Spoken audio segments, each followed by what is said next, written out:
प्रश्न 10. बाजीरावाचे कर्नाटक धोरण. 20 मार्क.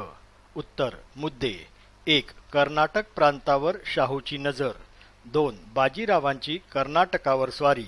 3. निजामाचा कर्नाटकावर दावा. 4. चंद्रसेन जाधवाचे छत्रपती विरुद्ध कारस्थान. 5. बाजीरावची कर्नाटकावर दुसरी स्वारी.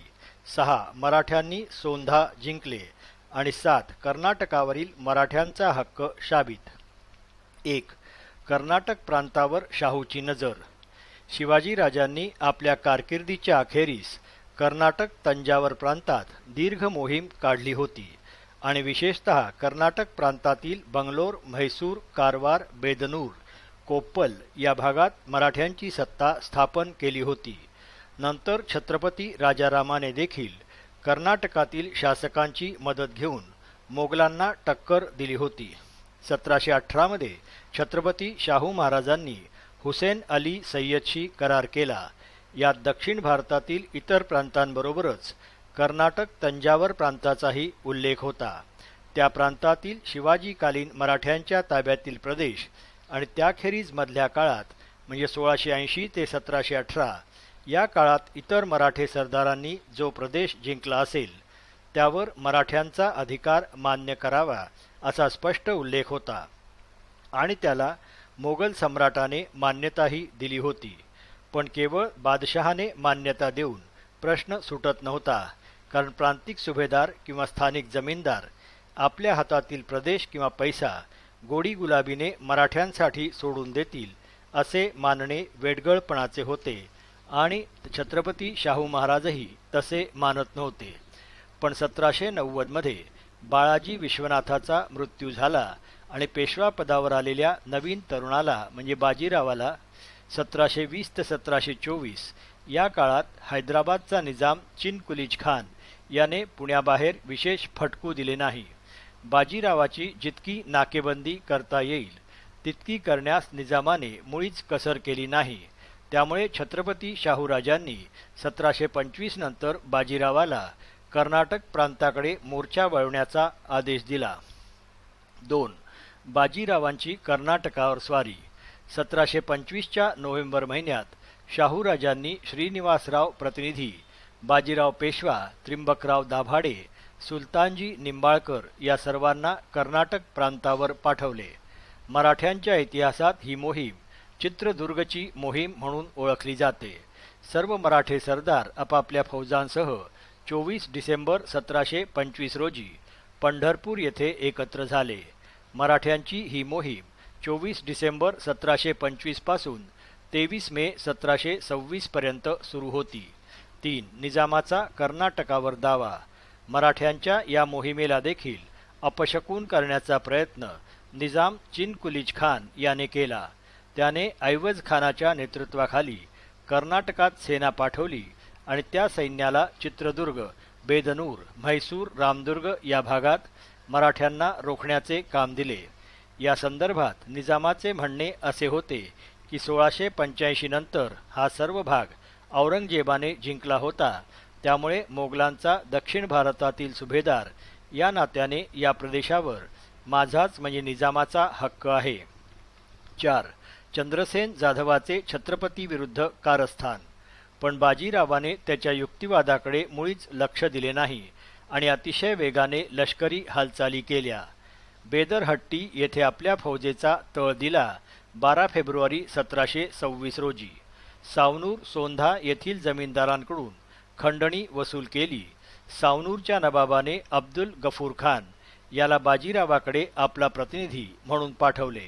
नंतर बाजीरावाने हटाग्रीव नदीच्या किनाऱ्यावरील चित्रदुर्ग अथवा चित्तलदुर्ग या संस्थानात आपला प्रभाव स्थापित केला.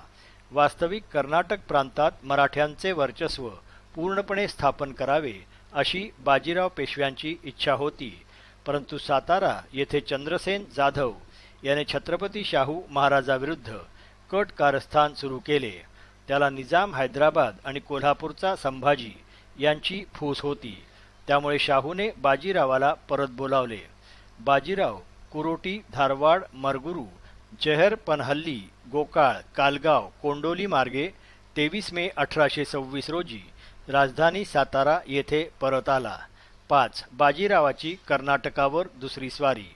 सातारा येथे छत्रपती शाहू महाराजाविरुद्ध कोल्हापूरचा संभाजी आणि हैदराबादचा निजाम यांच्या चिथावणीवरून चंद्रसेन जाधव याने कट कारस्थान केले. ते हाणून पाडण्यासाठी बाजीराव शाहू महाराजांच्या आदेशावरून कर्नाटकातील मोहीम अर्धवट सोडून त्वरेने सातारा येथे आला होता. सातारा येथील चंद्रसेन जाधवाचे कारस्थान त्याने हाणून पाडले आणि शाहूराजांचे आसन बळकट केले. ही त्याची कर्नाटक प्रांतावरील दुसरी मोहीम होती. ही मोहीम 21 ऑक्टोबर 1726 रोजी सुरू झाली आणि मे 1727 पर्यंत सुरू होती. यावेळी बाजीराव पेशव्याच्या बरोबर शिवाजीच्या वेळेपासून मराठेशाहीच्या सेवेत असलेल्या दाभाडे घराण्यातील त्यावेळचा खंदावीर खंडेराव दाभाडे हा होता. या घराण्याला सेनापती हा किताब देण्यात आला होता. 6. मराठ्यांनी सोंधा जिंकले. दाभाडे आणि बाजीराव या दोघांच्याही संयुक्त फौजा वाईहून कर्नाटकाकडे निघाल्या. वाई, वडगाव, पाटण, सामनगड, नेसरी, बेळगाव, कित्तूर, इटकी, राणीबेनूर या मार्गाने 13 डिसेंबर 1726 रोजी मराठ्यांनी सोंधा या ठिकाणी आपल्या फौजेचा तळ दिला. सोंध्याच्या राजावर मराठ्यांनी आक्रमण केले. त्यामुळे सोंध्याचा राजा मराठ्यांना शरण आला. त्याने सातारा येथील शाहू महाराजांना वार्षिक 45,000 रुपये खंडणी देणे मान्य केले. त्यानंतर मराठ्यांनी कर्नाटकातील बऱ्याच राज्यांकडून खंडणी घेतली आणि थेट श्रीरंगपट्टणला वेढा दिला. स्वतः बाजीराव पेशवा 13 फेब्रुवारी पासून 8 मार्च 1727 पर्यंत श्रीरंगपट्टणच्या वेढ्यात उपस्थित होता. त्यावेळी शाहू महाराजांच्या सरलष्कर सुलतानजी निंबाळकर याने निजामाशी आतून सूत बांधले होते. त्यामुळे बाजीरावाला मोहीम आवरावी लागली. 7. कर्नाटकावरील मराठ्यांचा हक्क साबित. कर्नाटक प्रांतावरील दुसऱ्या मोहिमेत बाजीरावाला किंवा मराठ्यांना द्रव्यलाभ झाला नाही, परंतु निजामाचा कर्नाटक प्रांतावरील प्रभाव आणि दबाव कमी करण्याच्या दृष्टीने फार महत्त्वाचे कार्य घडून आले. शिवाजीराजांच्या काळापासून या प्रदेशावर मराठ्यांचे अधिपत्य होते. आरकाट, तंजावर, श्रीरंगपट्टण, मुत्ती, लक्ष्मेश्वर, सोंधा येथील राजे मराठ्यांचेच मांडलिक आहेत आणि त्या राजांचे परचक्रापासून रक्षण करण्यासाठी मराठेशाहीतील छत्रपती आणि पेशवा दोन्ही सर्वोच्च शासक दक्ष आणि जागरूक आहेत हे ठसठशीतपणे सिद्ध झाले. प्रश्न 11. सराई दोराईचा तह. 5 मार्क. उत्तर. बाजीरावाने पुण्याहून बुरहानपूर उज्जैन मार्गे प्रचंड वेगाने घोडदौड केली आणि अचानक भोपाळ शहरावर आक्रमण केले. सुरुवातीला म्हणजे 7 डिसेंबर 1737 काही दिवस निजामाच्या सैन्याला मराठ्यांच्या टोळ्यांना रोखण्यात यश मिळाले, पण मराठ्यांचे हल्ले इतके अचूक आणि सतत होऊ लागले की त्यामुळे निजाम अतिशय हैराण झाला. त्याने भोपाळच्या किल्ल्यात आश्रय घेतला. मराठ्यांनी भोपाळच्या किल्ल्याला वेढा दिला.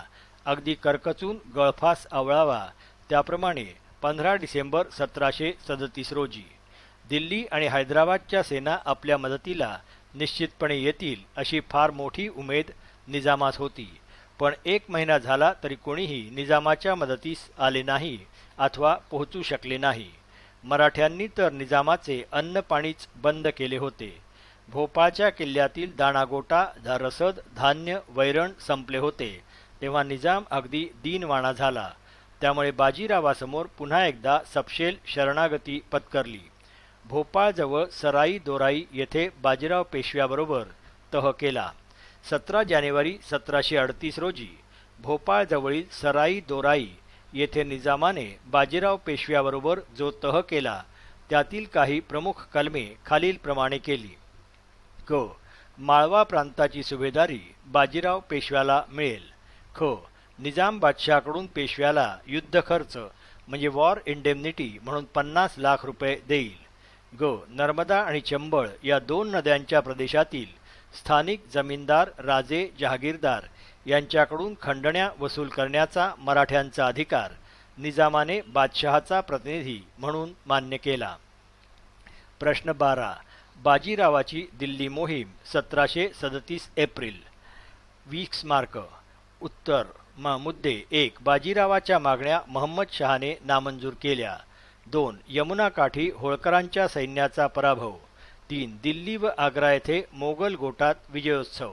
4. बाजीराव दिल्ली शहरावर येऊन आदळला. 5. बादशहा हादरला, मराठी वकिलास सन्मानाने बोलावले. आणि 6. दिल्लीच्या धडक मोहिमेत मस्तानीचा साथ. 1. बाजीरावाच्या मागण्या महम्मद शहाने नामंजूर केल्या. 1736 मध्ये माळवा बुंदेलखंडातून मराठ्यांना नर्मदा पार पिटाळून लावण्याची मोगल सम्राट महम्मद शहा याची योजना फसली.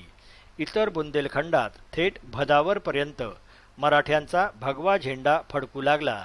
त्यामुळे मोगलांकडील सादत खान, कमरुद्दीन खान, बंगश हे विलक्षण बेचैन झाले.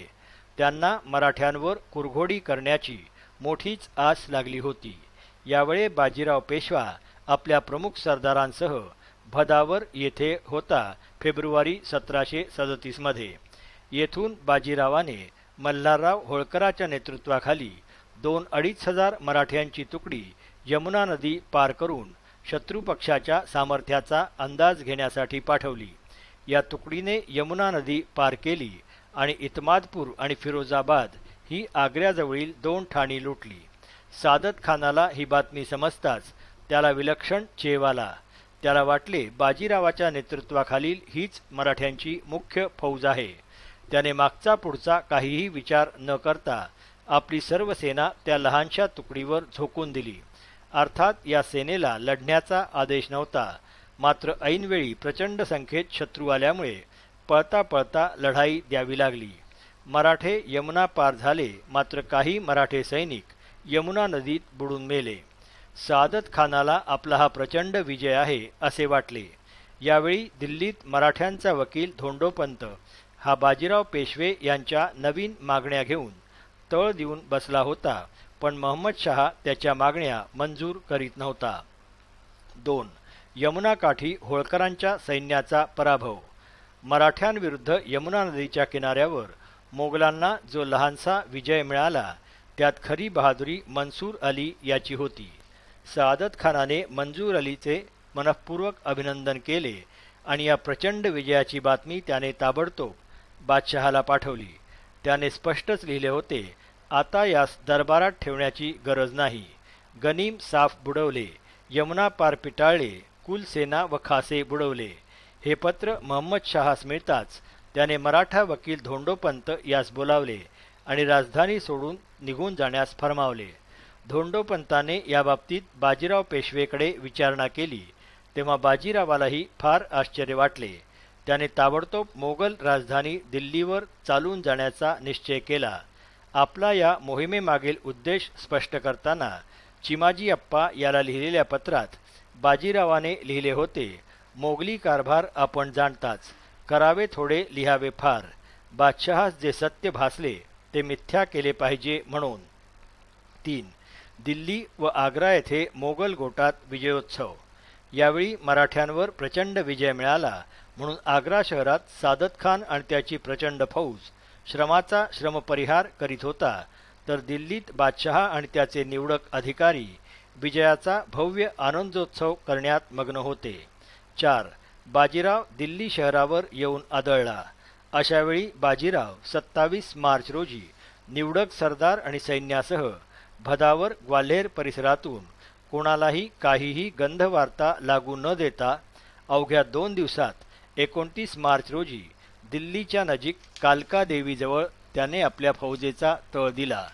2 दिवस मराठे आणि मोगल यांच्यात चकमकी झाल्या. मोगली सैनिकांचाच प्रचंड धुव्वा उडाला. संपूर्ण शहरात घबराट आणि चिंतेचे वातावरण झाले. बादशहा तर विलक्षण हादरला. त्याचे डोकेच सुन्न झाले. इतक्या प्रचंड संख्येत आणि इतक्या लवकर यमुना नदीत बुडालेले मराठे खासा बाजीरावासह थेट दिल्लीपर्यंत आलेच कसे हे त्याला काही केल्या समजेना. 5. बादशहा हादरला, मराठी वकिलास सन्मानाने बोलावले. बाजीरावाने मात्र यावेळी अतिशय संयमाचा आणि राजकीय परिपक्वतेचा परिचय दिला.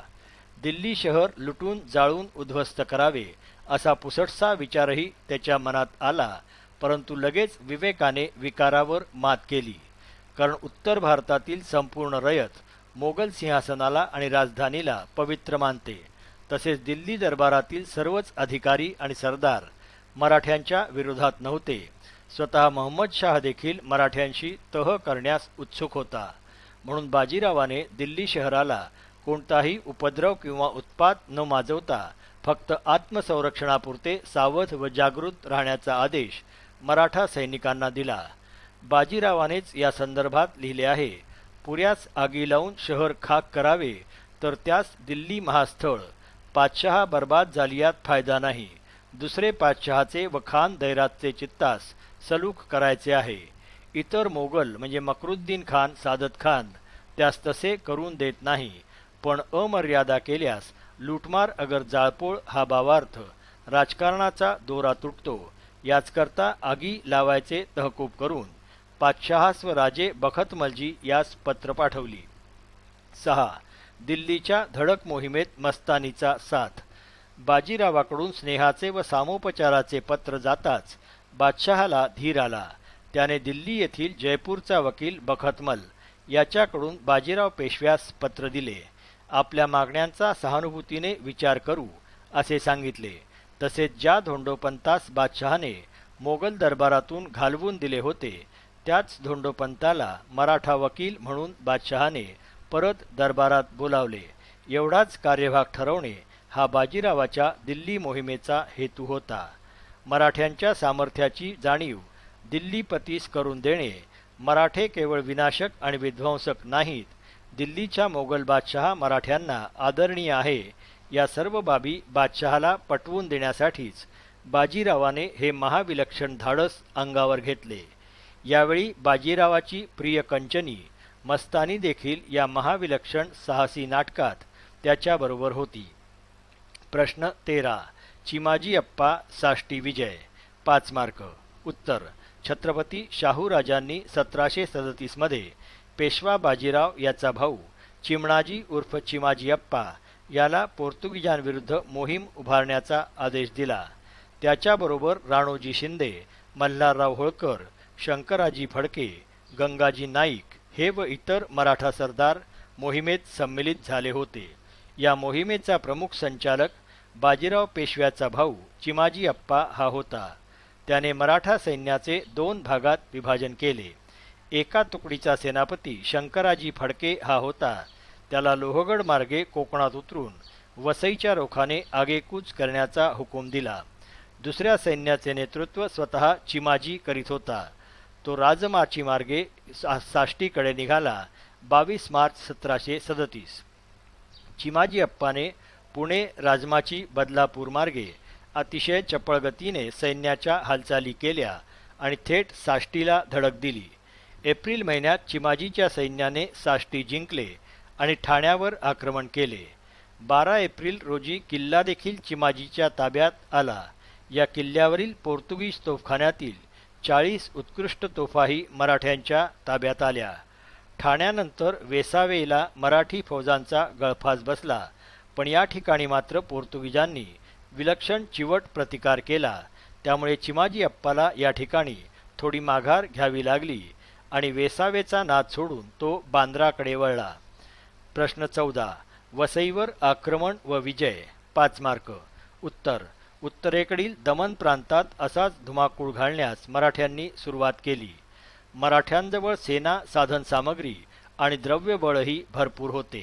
या भागात मराठ्यांच्या सैन्याचे नेतृत्व शंकराजी फडके हा करीत होता. त्याने दमण प्रांतातील खत्तवाडा, उंबरगाव, नारनोल, डहाणू ही ठाणी भराभर जिंकली. यावेळी मराठ्यांच्या सैन्याची आणि साधनसामग्रीची नोंद पोर्तुगीज दप्तरातील कागदात पुढीलप्रमाणे आढळते. मराठ्यांजवळ 16,000 घोडदळ, 25,000 पायदळ, अनेक उंट, 14 हत्ती आणि 120 तोफा होत्या. याखेरीज पिलाजी जाधव, मल्हारराव होळकर, बाजी भीमराव इत्यादी कसलेले सेनापती होते. 1739 सालच्या जानेवारी महिन्या उजाडला. मराठा पोर्तुगीज संघर्ष अधिक तीव्र होऊ लागला. जानेवारीच्या अखेरीस मराठ्यांनी तारापूरच्या किल्ल्याला वेढा घातला. त्या अगोदर माहीम, शिरगाव ही ठाणी मराठ्यांनी भराभर काबीज केली. तारापूरचा मुख्य ठाणेदार लुष्माशा मारला गेला, पण त्याचबरोबर मराठ्यांना देखील आपला एक मोहरा गमवावा लागला, तो म्हणजे बाजी भीमराव रेठरेकर हा होय. तो तारापूरच्या लढाईत धारातीर्थी पतन पावला, पण तारापूर मराठ्यांच्या ताब्यात आले. त्यामुळे त्यांचा उत्साह आणि आत्मविश्वास वाढला.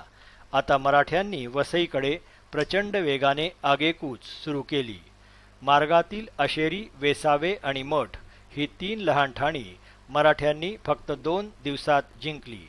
आता अंतिम पाळी वसईच्या किल्ल्याची होती. मराठ्यांनी 6 मार्च 1739 रोजी वसईच्या किल्ल्याला वेढा घातला.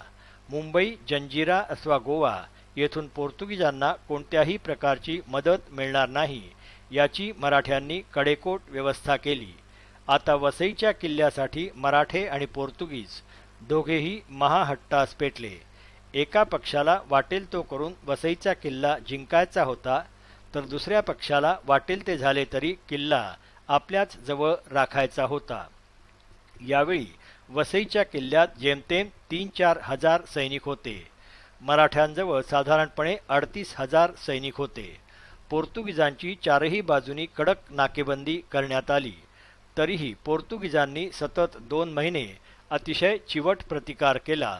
शेवटी दारुगोळा संपला, धान्यसाठा संपुष्टात आला. पोर्तुगीजांचे 800 सैनिक मारले गेले. मराठ्यांचेही 5,000 सैनिक कामास आले. शेवटी 4 मे 1739 रोजी पोर्तुगीजांनी शरणागती सूचक पांढरा बावटा उभारला. चिमाजी अप्पाने 8-10 दिवसांचा वेळ किल्ला खाली करण्यासाठी पोर्तुगीजांना दिला. शेवटी 23 मे 1739 रोजी वसईवर मराठ्यांचा भगवा झेंडा दिमाखात फडकू लागला. प्रश्न 15. बाजीराव पेशव्याचे मराठ्यांच्या इतिहासातील स्थान सविस्तर स्पष्ट करा. 20 मार्क. उत्तर. मुद्दे. 1 प्रस्तावना. 2 मराठी सत्ता वाढली. 3 तोफखान्याकडे दुर्लक्ष. 4 प्रशासन चांगले नव्हते. 5 बृहन महाराष्ट्राचा निर्माता. 6 रंगेल आणि रगेल बाजीराव आणि 7 शिवाजीनंतर बाजीरावच. 1 प्रस्तावना. बाळाजी विश्वनाथ भट याच्या मृत्यूनंतर एप्रिल 1720 मध्ये शाहू छत्रपतीने त्याचा मोठा मुलगा बाजीराव याची पेशवेपदावर नेमणूक केली. त्याने 1720 ते 1740 या काळात शाहू छत्रपतीचा मुख्य प्रधान म्हणून मराठा राज्याचे नेतृत्व केले. बाजीराव पेशव्याला बृहत्तर महाराष्ट्राचा निर्माता, मराठी साम्राज्याचा द्वितीय संस्थापक इत्यादी विशेषणे लावली जातात. सर जदुनाथ सरकार यांनी बाजीरावाचा उल्लेख heaven born general of cavalry असा केला आहे. 2 मराठी सत्ता वाढली. पहिल्या बाजीराव पेशव्याने आपल्या 20 वर्षांच्या शासनकाळात मराठ्यांची सत्ता महाराष्ट्राबाहेर वाढवली हे निर्विवाद सत्य आहे. माळवा, गुजरात, बुंदेलखंड येथे होळकर, शिंदे, पवार, गायकवाड, गोविंदपंत सुभेदार, सागर व्यवस्थितपणे ठाण मांडून बसले होते. ही बाजीराव पेशव्याचीच योजना होती. बाजीरावानेच हैदराबादच्या निजामासारख्या शक्तिशाली मोगल सुभेदाराचा पालखेड येथे 1728 मध्ये आणि भोपाळ येथे 1738 या ठिकाणी 2दा पराभव केला होता. त्याने स्वतः दिल्लीला धडक मारून मराठी सामर्थ्याची चुणूक बादशहाला दाखवली. 3 तोफखान्याकडे दुर्लक्ष. याखेरीज कर्नाटक, कोकण या प्रदेशातही बाजीरावाने मराठ्यांना लक्षणीय विजय मिळवून दिले. माळव्याचा मोगल सुभेदार गिरधर बहाद्दर याचा चिमाजी अप्पाने नोव्हेंबर 1728 मध्ये जोरदार पराभव केला. स्वतः बुंदेलखंडातील छत्रसाल बुंदेल्याच्या मदतीसाठी बाजीराव धावून आला. त्याने महम्मद बंगसचा जैतपूर येथे पराभव केला. तात्पर्य बाजीराव अश्वदलाचा उत्कृष्ट सेनापती होता, पण त्याने तोफखाना, बारूद याचे कालोचित नवीन तंत्रज्ञान आत्मसात करण्याचा प्रयत्न केला नाही. हे बाजीरावाच्या लष्करी विजयातील फार मोठे वैगुण्य आहे. 4 प्रशासन चांगले नव्हते. बाजीरावाने जिंकलेल्या प्रदेशात प्रशासनाची घडी नीट बसवली नाही. राज्यात शेती, उद्योग, व्यापार यांची वाढ होऊन सरकारी उत्पन्नात कायम स्वरूपाचा लाभ कसा होईल याचा विचार केला नाही, असा आक्षेप सरदेसाई, डॉक्टर रघुवीर सिंग या विद्वानांचा आहे. 5 बृहन महाराष्ट्राचा निर्माता. बाजीरावाच्या काळात महाराष्ट्रातील सर्व जाती, धर्म व व्यवसायातील होतकरू, उत्साही व धाडसी तरुणांची जावक महाराष्ट्राबाहेर सुरू झाली. आज नर्मदेच्या पलीकडे माळवा, मध्य प्रदेश, गुजरात, राजस्थान येथे जी मराठी माणसे स्थायिक झालेली दिसतात, या प्रक्रियेचा प्रारंभ बाजीराव पेशव्यांच्या काळात झाला. या अर्थाने बाजीराव हा बृहन महाराष्ट्राचा निर्माता होता. 6. रगेल आणि रंगेल बाजीराव. बाजीरावाच्या काळात उत्तर भारतातील सुखासीन, रसिक आणि वैभवशाली जीवनशैलीचा प्रभाव महाराष्ट्रात पडू लागला. शिवाजीच्या हातात सार्वजनिक जीवनात भवानी तलवारच दिसते, तर याउलट बाजीरावाच्या काळात मराठी रंगेलपणाला क्वचित रगेलपणाचीही झालर चढलेली आढळते. यात विशेष आक्षेपार्ह काही नसले तरी पण पेशवे काळात महाराष्ट्राच्या जीवनात हा बदल होऊ लागला होता, हे मान्य केलेच पाहिजे. बाजीराव मस्तानी यांचे विवाहबाह्य संबंध हे अशा बदलाचे प्रतीक सांगता येईल. तात्पर्य बाजीराव बराचसा रगेल आणि थोडासा रंगेलही होता. 7. शिवाजीनंतर बाजीरावच. बाजीराव पेशव्याचे हे सर्व गुण आणि दोषही विचारात घेऊन आपणास हे मान्य केलेच पाहिजे की मराठ्यांच्या इतिहासात महाराष्ट्राच्या लोकजीवनाला व दृष्टीला नवे विधायक वळण लावणारा आणि भारताच्या राजकारणाचे केंद्र दिल्लीहून पुण्याला स्थानांतरित करण्याचे कार्य बाजीराव पेशव्याने पार पाडले. बाजीराव छत्रपती शिवाजीची अनेक बाबतीत बरोबरी करू शकत नाही, तरी राष्ट्रप्रेम, धाडस, संघटन कौशल्य आणि शौर्य या गुणात मराठ्यांच्या इतिहासात छत्रपती शिवाजीनंतर पहिल्या बाजीराव पेशव्याचाच अग्रक्रमाने उल्लेख करावा लागतो. वस्तुनिष्ठ प्रश्न. प्रश्न 1. रिकाम्या जागा भरा. 1. फेब्रुवारी 1728 मध्ये निजाम, चितकुलीच खान व रिकामी जागा यांच्यामध्ये लढाई झाली. उत्तर आहे बाजीराव. 2. मुंगी शेवगावचा तह बाजीराव व रिकामी जागा यांच्यात झाला. उत्तर आहे निजाम, चिनकुलीच खान. 3. गुजरात प्रांतातील रिकामी जागा हा मराठा सरदार देखील बाजीरावाचा कट्टर विरोधक होता. उत्तर आहे दाभाडे. 4. 1735-36 पर्यंत माळवा प्रांत पूर्णपणे रिकामी जागा वर्चस्वाखाली गेला होता. उत्तर आहे मराठ्यांच्या. 5. रिकामी जागा याने जयपूरचा राजा जयसिंहामार्फत माळवा प्रांताची नायब सुभेदारी स्वतःसाठी मिळवण्याची खटपट सुरू केली. उत्तर आहे बाजीराव. 6. बाजीराव च्या काळात भदावरचा जाट राजा रिकामी जागा हा होता. उत्तर आहे अनुराधा सिंग. 7. 15 डिसेंबर 1737 रोजी मराठ्यांनी निजामाच्या रिकामी जागा च्या किल्ल्यास वेढा घातला. उत्तर आहे भोपाळ. 8. महम्मद शहाने जयपूरचा वकील रिकामी जागा याच्याकडून बाजीरावास पत्र पाठवले. उत्तर आहे बखतमल. 9. बाळाजी विश्वनाथाचा मृत्यू रिकामी जागा मध्ये झाला. उत्तर आहे एप्रिल 1720. 10. बाळाजी विश्वनाथाच्या मृत्यूनंतर रिकामी जागा याची पेशवेपदावर नेमणूक झाली. उत्तर आहे बाजीराव. प्रश्न 2. योग्य पर्याय निवडा. 1. बाजीरावने महम्मद बंगसचा रिकामी जागा येथे पराभव केला. पर्याय आहेत अ. खेड, ब. मुंगी शेवगाव, क. जयपूर, ड. जैतपूर. उत्तर आहे ड. जैतपूर. 2. चिमाजी अप्पाने माळव्याचा मोगल सुभेदार रिकामी जागा याचा नोव्हेंबर 1728 मध्ये पराभव केला.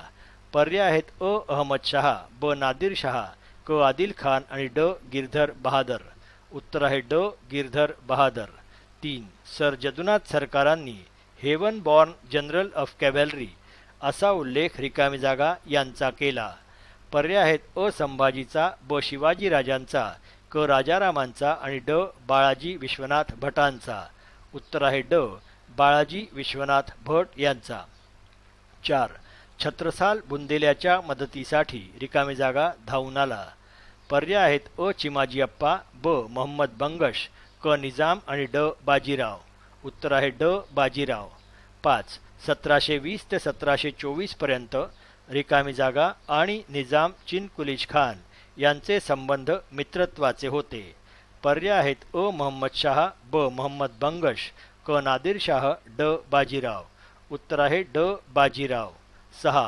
10 ऑक्टोबर 1724 रोजी साखरखेर्डा येथे मुबारिज खानासोबत रिकामी जागा यांच्यात लढाई झाली. पर्याय आहेत अ. राजाराम, ब. मोहम्मद शाह, क. बाजीराव, ड. निजाम चिन कुलीज खान. उत्तर आहे ड. निजाम चिन कुलीज खान. 7. निजाम चिन कुलीज खानने मोगल सुभ्याचे मुख्यालय रिकामी जागा हून हैदराबाद येथे हलवले.